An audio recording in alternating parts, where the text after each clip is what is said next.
Tuloy-tuloy ang kampanya ng mga tumatakbong presidente sa iba't ibang lugar sa bansa. Sa gitna ng kanilang panunuyo, tuloy rin ang patotsyadahan nila sa isa't isa.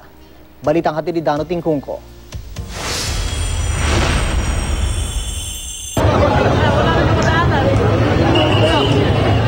Inabot ng gabi ang kampanya sa Muntinlupa ni Davao City Mayor Rodrigo Duterte matapos manggaling sa Las Piñas at Parañaque.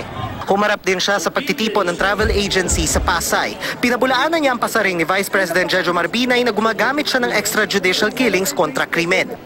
When you go against criminal syndicates, I say do not expect a pristine and a white environment. It's always bloody. Bakit pa masyado siyang about the killing? Why, is he not worried about the money of the billions that he took with him? Hanggang gabi rin ang kampanya ni Senator Grace Poe sa Batangas City. Bago niyan, tiniyak niya sa Calaccan na nakaangkla ang kanyang foreign policy sa pagprotekta sa interes ng Pilipinas. Kasabay niya ng pagsagot sa hiling ng isang grupo na ipadeport ang kanyang mag-ama na kapwa dual citizens ng Amerika at Pilipinas. Natural born po ang aking asawa at ang aking anak. Mas alam pa ba nila ang batas na nakasulat? Maayos po ang sitwasyon nila. Karapatan nilang lumabas, galangin natin.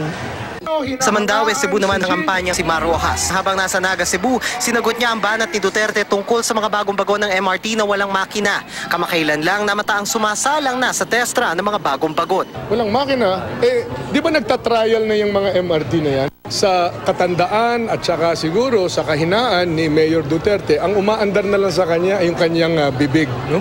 Hindi na umaandar ang utak. Nasa Quezon Province naman si Binay. Bago sa bayan ng Atimona, nasa bayan siya ng Unisan kung saan binatikos niya ang umano'y panggigipit ng ombudsman sa ilan daw niyang kaalyado.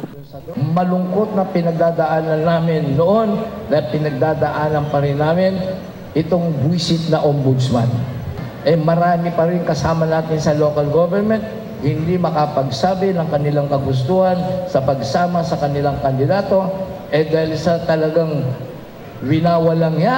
Kabilang sa mga pinakasuhan ng ombudsman, nakaalyado ni Binay si Cebu Representative Gwendolyn Garcia at dating Laguna Governor E.R. Ejercito. Pero kamakailan din lang, pinakasuhan din naman ng ombudsman si Valenzuela Mayor Rex Gatchalian, nakaalyado ni Poe, at si dating Manila Mayor Alfredo Lim, nakaalyado naman ni Rojas. Dano Tingkongko, GMA News.